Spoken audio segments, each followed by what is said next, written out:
I'm your host, Kyler Lubinich. Thank you so much for being with us here today. Welcome to our beautiful Unity Center. We warmly welcome all people, all faiths, and all lifestyles. And today we do stand upon the unceded ancestral lands of the Musqueam, Squamish, and Tsleil-Waututh peoples, noble guardians of these lands since time immemorial. It's here that we gather to learn, grow, and celebrate our oneness with Spirit. And if you're joining us here on Zoom or YouTube, welcome. And if you are wondering what Unity of Vancouver is all about, our mission is simple: to build personal and community well-being through universal spiritual teachings and practices. All right, now it's my pleasure to introduce today's speaker. Doesn't need much introduction, I feel, but Janet Law. So Janet is a popular consciousness teacher and creative innovator with a commitment to empowering individuals through the integration of body, mind, and spirit. A lifelong Unity student and teacher, Janet creates and leads courses rooted in transformational education. She is the creator of Conscious Conversations, a global dialogue platform, and a TEDx speaker on the healing power of trees. Whether curating TEDx speakers or developing curriculum, Janet strives to walk her talk and help others live with authenticity and purpose. Janet also places a high value on humor and considers herself a curious adventurer. So please join me in welcoming the one and the only Janet Law. Thank you, love.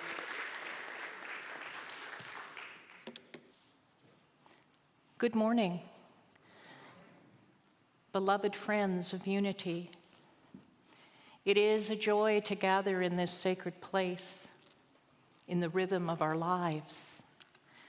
Whether you arrive today with a heart full of peace or a weight on your shoulders, I want you to know that you are welcome here, that you are seen here, that you are loved here. And whether you are here in the sanctuary tuning in or from the living room couch in your fuzzy slippers with a cup of tea and a cat on your lap, well, you're welcome. And we're so glad you are here. Today we are going to explore some spiritual principles and Christ consciousness, that divine light of being that is in every one of us. And we can empower this to build authentic, loving community. Unity teaches that we are all expressions of the Christ, of that light that is in always the expression of divine love, and through sacred intention, compassion, and service, we keep creating and co-creating these sacred spaces of belonging. And so we want to discover today how embracing oneness and practicing spiritual connection can transform relationships, uplift our personal and church families, and that ripples outward into the world. Together, we build community in unity, but through unity. So I'm reminded of a great classic song that I learned growing up in this space. And it's called Weave Us Together. And I'm going to sing a little verse. Hopefully it'll turn out okay, Nathan. Not as good as you maybe, but we will do our best. And I'd like you to sing a couple of verses. It's very easy. Here it goes. Weave, weave, weave us together. Weave us together in unity and love. Weave, weave, weave us together. Weave us together in unity and love. Wow. You know, those words go on to say that we are many textures.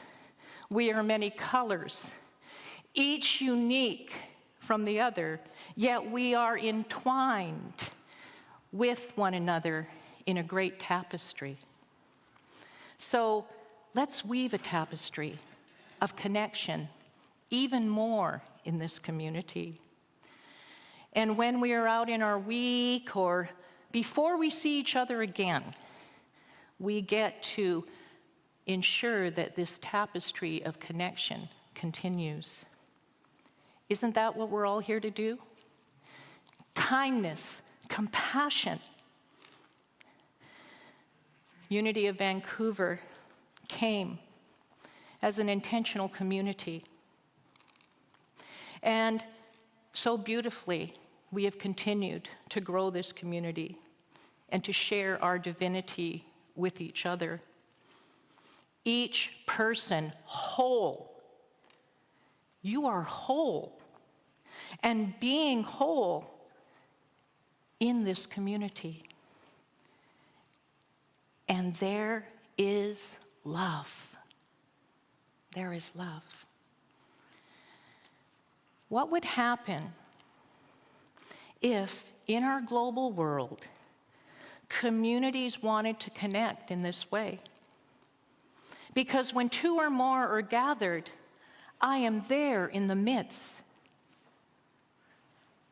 This God, this divine presence, this changeless, highest vibration and aspect of the individual. That's what we're on. That's what we're all here for.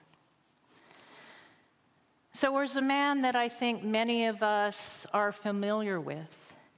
He was a trumpet player, he was a singer, he was a musician who brought the world together with one song. His name, Louis Armstrong. What a Wonderful World was a song written by Bob Thiele as George Douglas and George David Weiss. It was first recorded by Louis Armstrong on August 16th, 1967. And in April 1968, it topped the pop chart in the United Kingdom. It did not perform well in the Americas and the United States because the president of ABC Records disliked the song so much that he refused to promote it. And in the mid-1960s, there was a deepening of what we would call natural traumas with the Vietnam War, racial strife, and turmoil that was happening. And so co-writer George David Weiss had this idea to write this song, and that's where the whole message of this song came from. It was written specifically for Louis Armstrong. He was inspired by Louis's ability to bring together people of all faiths, of all religions, of all races. His career lasted over 50 years, and the legacy still continues to influence fans and artists all over the world. And during his career, Armstrong appeared in dozens of movies and TV shows, wrote books and letters, and captivated the world with his gravelly voice and impeccable trumpet playing and singing. This simple, lovable tune. I see trees of green, red roses too. I see them bloom for me and you. And I think to myself, what a wonderful world.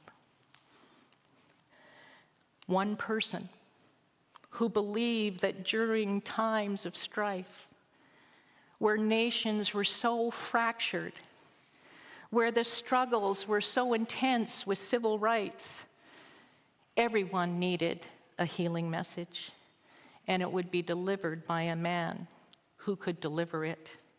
George Weiss said that he wanted the immortal musician and performer to say, as only he could, the world really is great, full of love, and sharing people with this makes it possible for them to also feel that in themselves every day.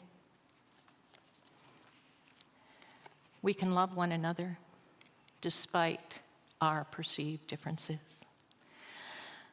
Psalm 133 says, "Behold, good and pleasant it is to brethren together and dwell in unity." And as you walk in the front doors of the Unity Center, you will see that there is a placard that is actually on the wall that says that very thing. That this community was built on brethren and dwelling together. And it is and has been a remarkable journey. So this story of Louis actually brings to me a story, a wisdom story of the ages, one that many of us may remember from our childhood, because wisdom is all around the world, and teachings come from all places on the earth, north, south, east, west, and everywhere in between. They extend from this to even the greater universe as we're learning more and more of what we are learning from science and through the wisdom teachings of all traditions and faiths. So I want to focus today on the story of Noah and the ark, which is really a metaphor for our lives. You see, Noah was sitting around one day, and just think of yourself as being that guy, that gal, they. Noah had a calling from God. He was asked by divine will and divine mind to build an ark to sustain a storm and a flood that was going to be upon them. And he was to gather everybody, all the animals, all the people, to come together. And from his divine nature, it is said that he built an ark. And he had to do this because it had to sustain 40 days and 40 nights, and that everything needed to come 2 by 2, not 1 by 1, but 2 by 2.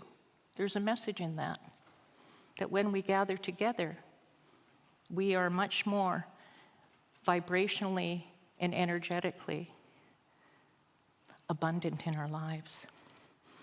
At the end of the 40 days, the dove shows up with an olive leaf as the offering of peace and comfort, and that all would be well. But you see, this is a parable or a teaching for all of us, because I would like to go into the metaphysics, the deeper spiritual meaning for our own lives. So this ark, the building of the ark, is about the building of community and unity. It's a story about building consciousness in our lives. You know, a guru once asked, "Why do you bring a suitcase with you?" And the answer, "Because we're ready for a spiritual trip." Are you ready for a spiritual trip today as spiritual beings? We're all gurus. And what is the unity metaphysical meaning of this? It is rich in symbolic meaning, representing the spiritual journey and inner transformation rather than the literal historical event. Here's how it's interpreted. So first of all, there's a symbolism of the ark, the spiritual sanctuary. This part expresses and symbolizes the part of oneself constructed in the midst of a flood of airs that comes upon us in the human condition. The chaos and the confusion and the worldly thoughts and conditions that we can sometimes get caught up in. It was built on divine understanding. It's built upon affirmations of divine wisdom, presence, and power. And this means all of us aligning our consciousness with spiritual truth and affirming your own identity. It is the preservation of truth. Just as the ark preserved the life during a flood, it represents the preservation of spiritual principles during times of upheaval. You know, a grudge is a heavy thing to carry. Has anybody out there ever carried a grudge? No hands are going up. Okay, good. That means you're human as well as a spiritual being. So I invite you to release anything in this moment that no longer serves you. And it's a practice. But as we grow together, we can actually use our power of elimination to cleanse our minds of limiting beliefs and guilt and fear and let go. We create spaces of divine ideas to flourish. And in the month of November in Unity, we focus on the power of release and elimination. There's Noah's family. His wife, his sons, their wives, representing spiritual principles that are inherent in our own soul. Aspects of our inner spiritual nature that must be preserved and nourished. And then the animals, 2 by 2. These symbolize the positive and negative activities of life, the dualities within the human experience. Bringing them all into the ark means integrating and harmonizing these forces with spiritual consciousness, with spiritual intellect. And then we have the flood, which represents the cleansing of error thoughts. The spiritual purification is the process of releasing these limiting beliefs and emotional baggage that make a way for a higher state, a wider state of consciousness. And floods in unity metaphysically always represent the washing away of error thoughts, fears, emotional turmoil. And if you are going through a difficult time right now, it might feel like everything familiar could be swept away. Could be swept away. And then there's the journey. The voyage of the ark is a metaphor of spiritual evolution. It's about trusting divine guidance. It's about weathering the inner storms that we all face and emerging renewed and aligned with divine law. And so we enter into what we call, and I'd like to present today, is the ark of consciousness. In essence, in unity, in oneness, Noah's Ark is not really a boat, but it is a metaphysical vessel of transformation, a sacred space within you where divine truth is preserved, nourished, nurtured through faith, spiritual discipline, and affirmations. So this allegory, this story, is a metaphor that you can apply to your own journey right now. Are you facing any challenges today? Anyone here got a challenge in their life? Okay. Well, let's go deeper in how this Noah's Ark might reflect on your own inner and spiritual path. Just as Noah built the ark in and through divine guidance, we are calling on divine will. We are called to build a sanctuary inside ourselves, within our own consciousness, a place of spiritual clarity, a place of refuge. And this might mean practicing meditation or prayer to center yourself, affirming spiritual truths like, I am guided by divine wisdom, or peace is my true nature. creating boundaries from any negative influence or chaotic environments. That's a practice.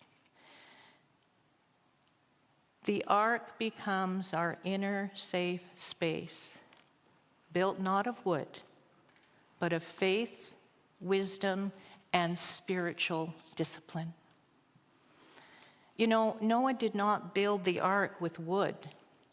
He built it with intention, and that's why he floated on a sea of potentiality. Would you like to be in a sea of potentiality? Nobody's answering. Yes, yes, yes? Okay, good. I'm so glad you're with me. And the flood, the emotional or life challenges. Again, we are reminded that the flood is about washing away the error thoughts. It is about going through the difficult times. And this is a cleansing. And this cleansing can happen at any moment as we allow ourselves to be fully connected, as we always are, to our Christ consciousness, that enlightened self. And it's also said that when Noah saw that the rain had stopped, he didn't necessarily celebrate, he simply whispered, "The flood was never outside, it was from within." Do you ever see things happening out there and you think, oh, I wish all those things would stop? But the first thing we have to do is look at what our thinking and what our emotional state is at and learn to shift it and to be with people who support us in that. We have prayer chaplains here who support us in prayer. We have a 24-hour silent unity phone call that you can make at any time. Everyone in this community is there for you. And then, of course, the animals, the inner forces. The animals enter the ark 2 by 2, the people 2 by 2, symbolizing the dual aspects of your nature: strength and vulnerability, logic, intuition, action, and rest. Bringing into the ark means accepting and integrating all parts of yourself and not rejecting any. That's when true healing happens, is when we stop fighting our inner contradictions and we let go and we let God and we bring things into harmony. Noah also said he didn't just save the animals. He gathered them together so they could be in the yin and yang in balance. Would you agree? The yin and the yang, both sides. And finally, the dove and the rainbow, signs of renewal. Eventually, our storm passes. The storm passes. The dove returns with an olive branch, and the rainbow appears. These are metaphysical signs of hope and divine purpose. And they emerge from us. They emerge from this arc of consciousness that we feel changed. That we are not just surviving, but we are thriving, and we are spiritually elevated. The dove returned with a leaf, proving that even in a flooded world, nature still has a subscription to metaphysical renewal. Would you agree? Go for a forest bath sometime. That is a very good thing to do, and you will feel instantly the power and the presence of connection.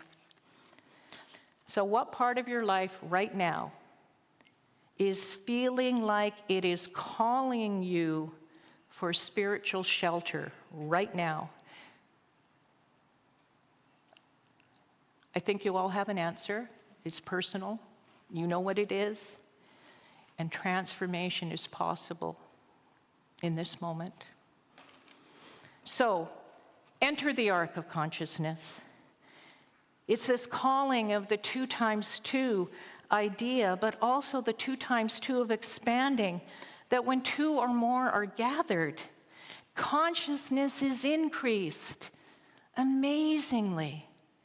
And they have studied this in meditation centers around the world, that there is a radius when people are meditating in a particular place that people in the surrounding area feel it for miles around. What could we do at 5840 Oak Street for all of the people around here in this neighborhood? We could start there. So when the floods come, we're going to need each other. And we're going to need each other in a way that becomes our own personal narrative, our own personal story. So that happened to me in 2001. The 5 words you never want to hear from your doctor. Get your affairs in order. They all fit in one hand.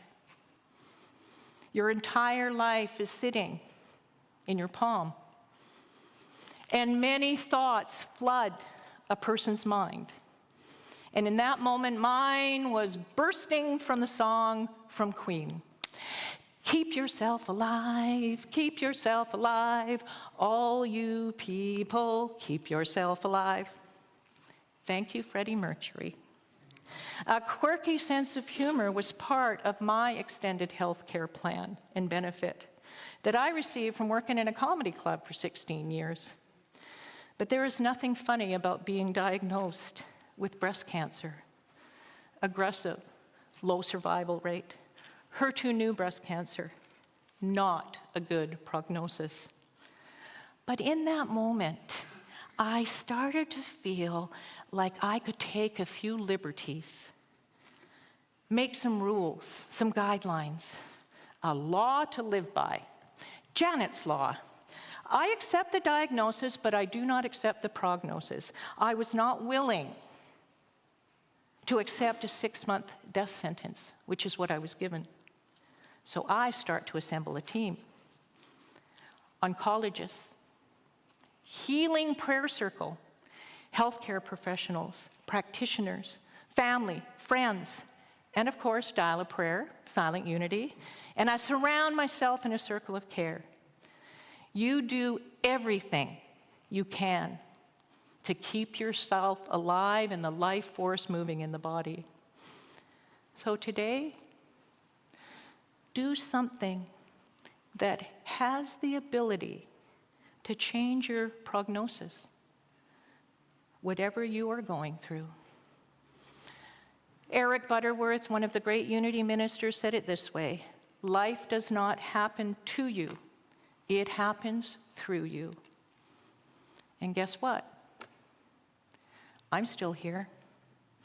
And it was the power of love and this incredible medical intervention, the right doctors at the right time, nature, forest bathing, and this Unity community.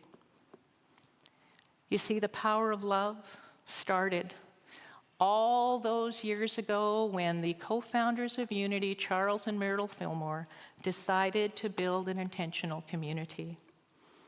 And Unity Village was built. And then out of that, this Vancouver building came forth. And Unity Canada itself is also building all of the centers across Canada and the global family. And of course, we all know that we are working right now in our own development here of this special place called Unity of Vancouver. We build kindness and love and a sense of belonging. And none of it occurs without Christ consciousness, your consciousness. When 2 or more are gathered, I am there. So, this is a story that I read that I thought was very powerful. Bikers formed a human shield around this mother's screaming autistic son in the middle of a highway while everyone else was filming on their phones. The mother tells it this way: my 8-year-old son Max had bolted from her car during a meltdown and ran straight into traffic on I-95. And within seconds, dozens of cars had stopped, not to help, but to record the crazy kid having a breakdown in the fast lane. The mother was sobbing, trying to reach him as he sat rocking and screaming on the asphalt. Cars honking, people shouting, "Control your brat, get that kid off the road." And then the rumble came.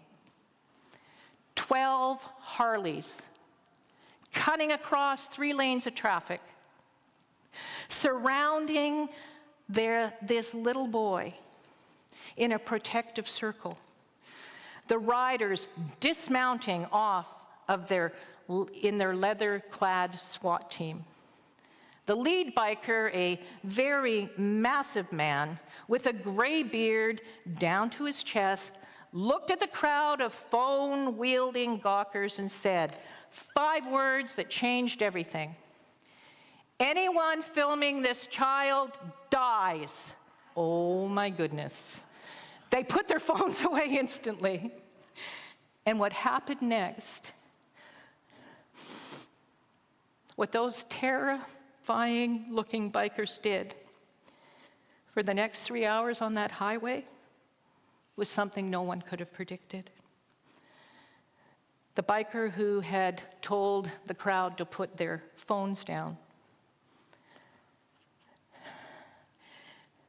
and sat down with him. He didn't grab at him. He didn't yell at him like everyone else was doing. It's something that made this mother's heart stop. He laid down on the asphalt next to Max, and he just listened. He was about 3 feet away, and the screaming son continued to scream, but he listened. And then when the little boy had been able to stop the tears, he was able to talk to him with a kind heart. These bikers forming a shield around the boy, and the mother was so filled with gratitude. That little boy was saved, and Mom was in ecstasy because of the kindness of strangers. We are all here to love. And faith is the ability not to panic. Don't panic. So why did the spiritual seeker cross the road? So he could meditate in the middle. And I think that's what that biker man was doing, just sitting there with that boy. And so as we end today, I do want to end with a man that has great meaning to me in my life, and it is Alberto Taxo, shaman Alberto Taxo. I met him a few years ago when I was at an interspirituality conference in Costa Rica. He was there from Ecuador, and he had come from a lineage of indigenous shamans. He did a lot of work, so much work to save the Amazon rainforest. He was threatened by officials. He had attempts made on his life, but he continued to do his work. And he eventually began a project to build the Hillside of Dreams, reforesting the area in Ecuador, which is where his traditional indigenous community is. It had been devastated, but it's now coming back into huge life force. And he gave a lesson on the condor and the eagle, which I will just very briefly tell you what that is, but there's a much bigger story. The condor has the largest wingspan, and it represents the heart, things of the human heart. Eastern and indigenous cultures around the world use the idea of the condor, and particularly in South America. And the eagle represents the head, the technology, the intellect, things of the human mind, which tend to be more prevalent in Eastern or in Western culture. And what he said very simply is this: when these two fly together, there will be perfect harmony in this global family, and learning to walk gently with each other. So I ask you today to let us fly together. Let us soar together. Let's be the condor and the eagle, gathering. And you know, good karma always returns, especially if you send a thank you note. So is there someone in your life that you've been wanting to give a call to, or you've been wanting to send just a gratitude note? Do it today. It will mean the world to them. Build their spirits in yours. And so we come to the close of our time together, and I will end with, I think, one of my favorite poems, because it brings together all of what we have been doing together. My Heart Soars by Chief Dan George. The beauty of the trees, the softness of the air, the fragrance of the grass speaks to me. The summit of the mountain, the thunder of the sky, the rhythm of the sea speaks to me.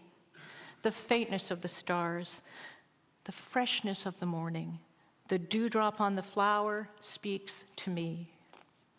The strength of fire, the taste of salmon, the trail of the sun, and life that never goes away. And so we leave together with a verse of Weave Us Together. Weave, weave, weave us together. Weave us together in unity and love. Weave, weave, weave us together.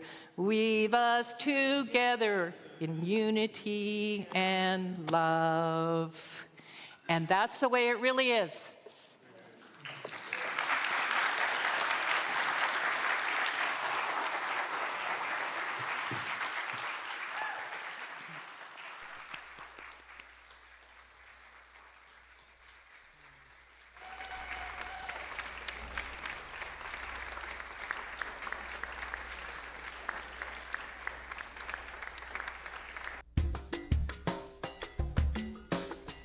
You may need to get up and dance.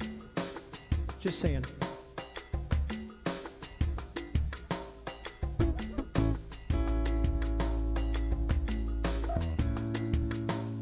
There are no countries. There is just one family. There are no countries. Just one light in you and me. There are no reasons we can't live in harmony.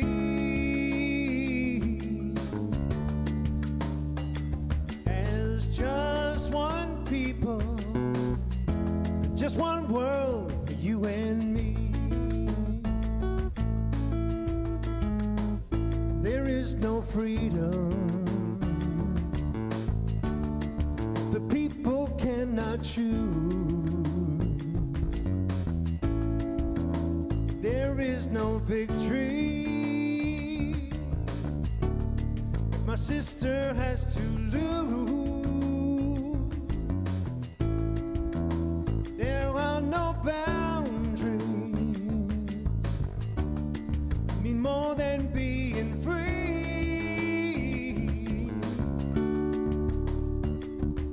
There's just one people, just one world, you and me.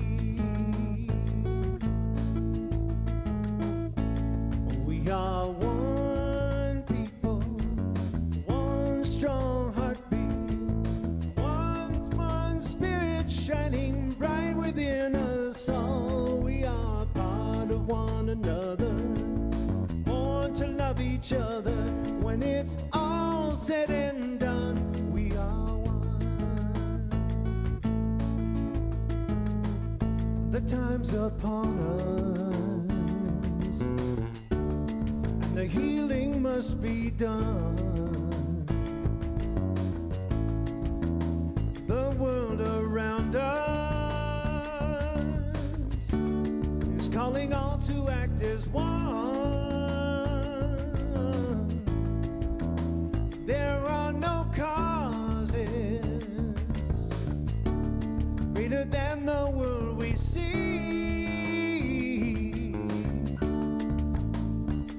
We are just one people, just one world for you and me.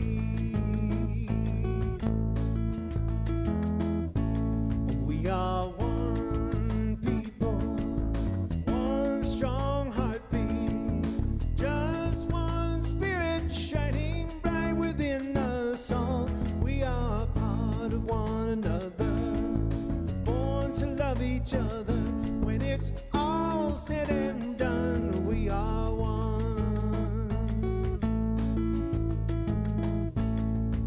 Take a look deep in your brother's eyes and tell me what you see. I see the spirit in disguise just smiling back in me. We are the world around us, we are part of all we see. Every little thing that you do touches me.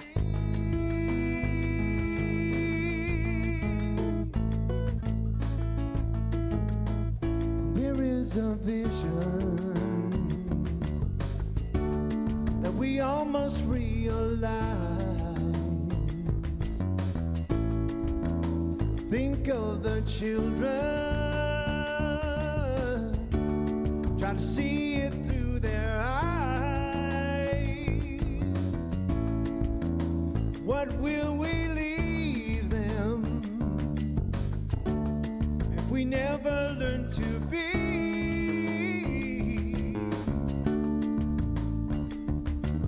just one people, just one world, you and me.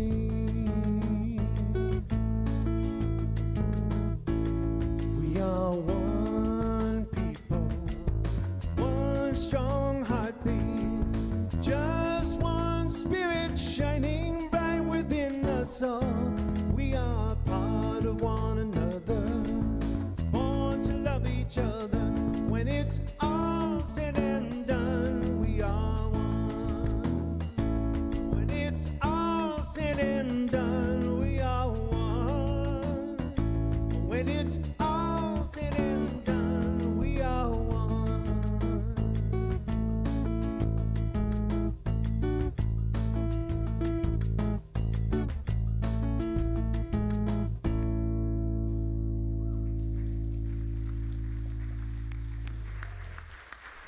Thank you, Nathan. Thank you. Never gets old. Thank you, thank you, thank you. Wow. Give it up one more time.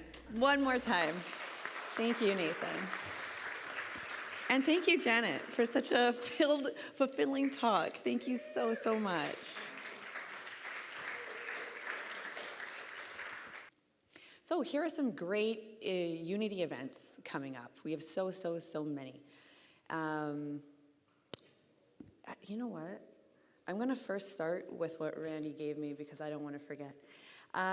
So there's a note to all of the beautiful, wonderful people who were able to receive something from the auction. Your auction items are ready to be picked up from Roy today in the lobby.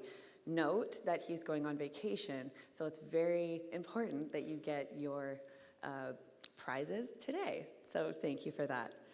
And now we'd like to just talk about the wonderful Woodstock concert that is coming fast. So I will let the video do the talking on that. You can help make Woodstock our biggest concert ever by liking it on Facebook, and we wouldn't ask if it wasn't simple. To do so, just simply go to your email, go up to the search box and type in Unity Center. That will bring up your most recent email.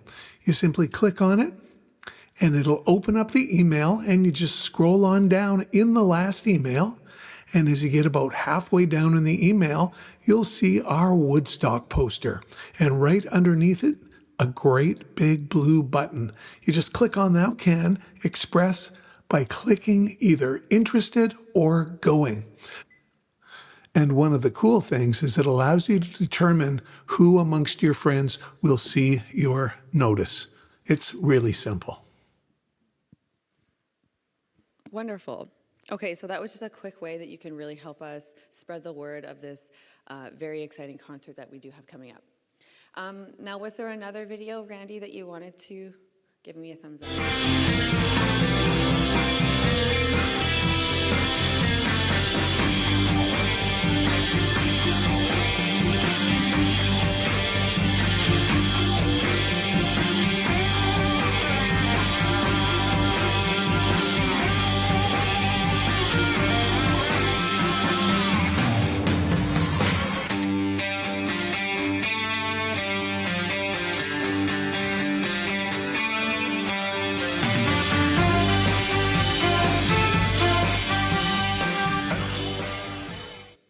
Amazing. Wow, that was great, Randy. Yes, I loved that.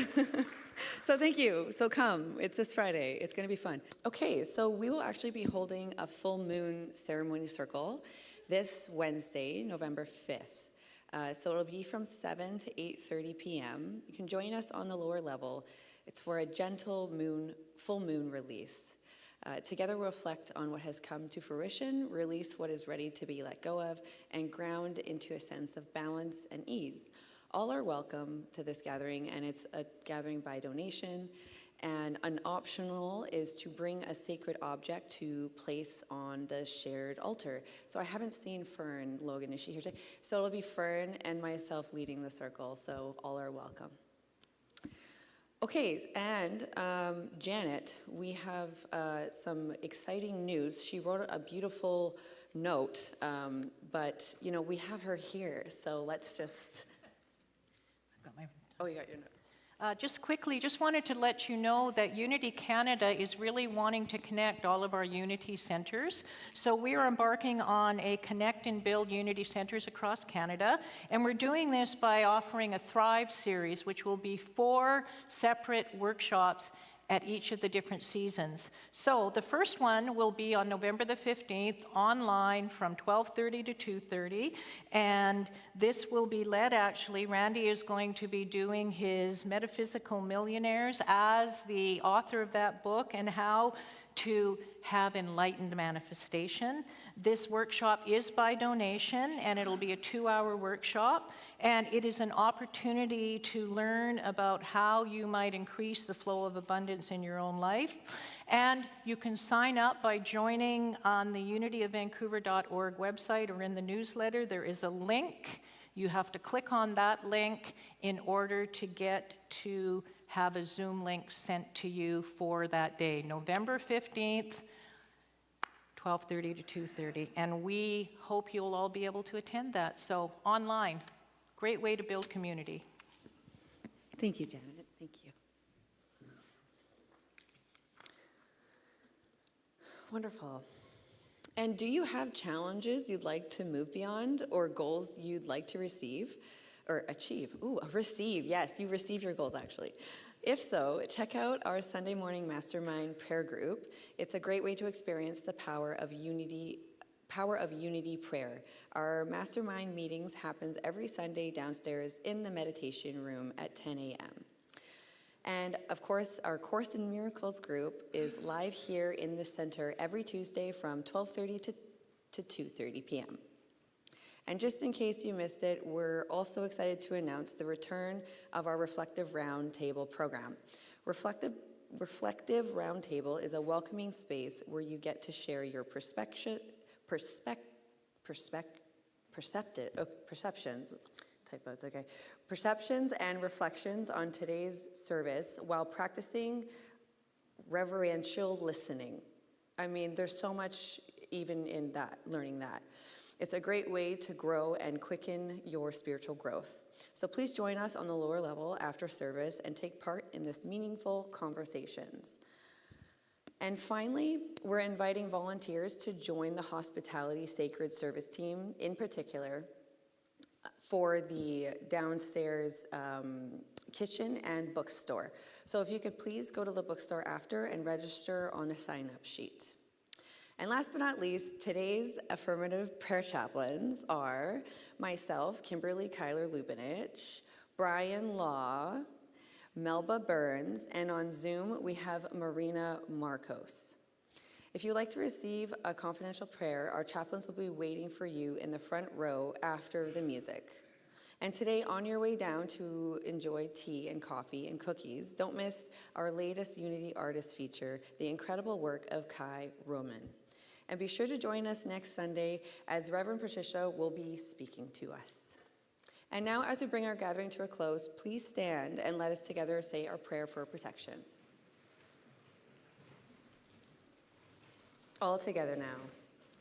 The light of God surrounds us. The love of God enfolds us. The power of God protects us. The presence of God watches over us. Wherever we are, God is, and all is well.